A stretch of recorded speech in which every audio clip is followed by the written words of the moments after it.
Aqui a gente começa a análise de mais uma questão de vestibular, no caso aqui da VUNESP, que é uma universidade de São Paulo. E o enunciado diz: na tabela periódica atual, a massa atômica de cada elemento aparece como um número não inteiro porque, e aí vem as alternativas. Bem, eu quero mostrar o seguinte: a gente conhece o número atômico, a gente conhece o número de massa, tá? São números inteiros. Lembrem que o número atômico é o número de prótons de um elemento, é a carga nuclear. Já o número de massa, ele depende da quantidade de prótons e nêutrons desse mesmo elemento. Então, são quantidades exatas, são números inteiros. Já quando a gente fala de massa atômica, a gente tem que se referir ao conjunto, tá, de isótopos que formam, ou melhor, que forma, né, o elemento químico. Então, quando você fala em átomo, você está falando em um determinado átomo, acabou. Quando você fala em elemento químico, você já está falando em todos os isótopos que existem na natureza e que a união desses isótopos forma o elemento químico. Isso tem que ficar muito claro para a gente poder entender a explicação dessa questão. Tá? De novo, essa questão vai cair de novo? Não, igual não, mas a ideia ela permanece. Por isso que é tão importante a gente explicar e chamar o nosso apoio para cada vez ficar mais fácil o teu entendimento. Só um minuto. Então eu coloquei a análise aqui, eu vou ler rápido, tá? Porque a gente tem muito mais coisa para falar. E a análise diz o seguinte: as massas atômicas dos elementos químicos, repara que ele está falando em elementos e não em átomos, não são iguais às massas atômicas de cada átomo. Porque o elemento é formado por vários isótopos, aquilo que eu já havia dito. Isto é, por átomos que apresentam o mesmo número atômico, quantidade de prótons, e a gente já viu isso, mas que diferenciam pela quantidade de nêutrons. O que resulta em um número de massa diferente e, consequentemente, em uma massa atômica também diferente. Então eu quero mostrar, por exemplo, coloquei como exemplo aqui, tá, os três isótopos já muito conhecidos do átomo de hidrogênio.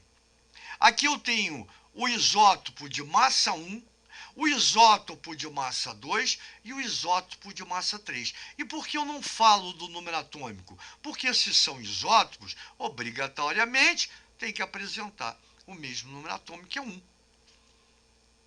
Então aqui, além de eu falar dessa maneira, eu posso dizer que esse aqui é o hidrogênio leve, esse é o hidrogênio pesado e esse é o hidrogênio superpesado. Ou ainda, tá? Esse é o prótio, esse é o deutério e esse é o trítio, nominando cada um deles. Repara que em azul eu estou colocando a abundância com que cada um aparece na natureza. Muito bem, já vimos que o hidrogênio de massa 1 é o mais abundante, né? E o de massa 2 e 3, ou seja, o deutério e o trítio, são os menos abundantes.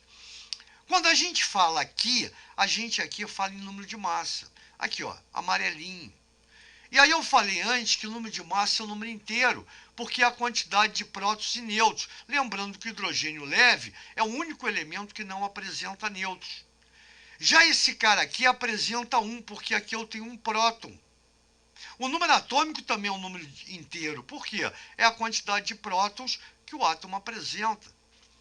Então esse cara aqui, esquecendo esse que não tem nêutron, ele apresenta um próton e a diferença vai te dar o número de nêutrons. Então 2 menos 1, 1 nêutron. Então a massa do hidrogênio pesado ou deutério, ela é formada por um próton, número de massa, um próton e um nêutron. Já o trítio, 3 menos 1, 2, um próton e 2 nêutrons. Então tanto o número de massa, ó, quanto o número atômico são números inteiros. Já quando a gente fala em massa atômica, tá, tem que ficar claro que depende desses isótopos. Então, ela é baseada na média ponderada das massas dos seus isótopos, que leva em consideração as abundâncias relativas desses isótopos. Então, para você calcular a massa atômica do hidrogênio, você vai pegar a massa de cada isótopo e multiplicar pela sua abundância aqui. 1 vezes 99,985. Está tudo aqui em unidade, né? Aquela unidade, lembra? De massa atômica, aquela 1/12 da pizza, um pedacinho da pizza, tá?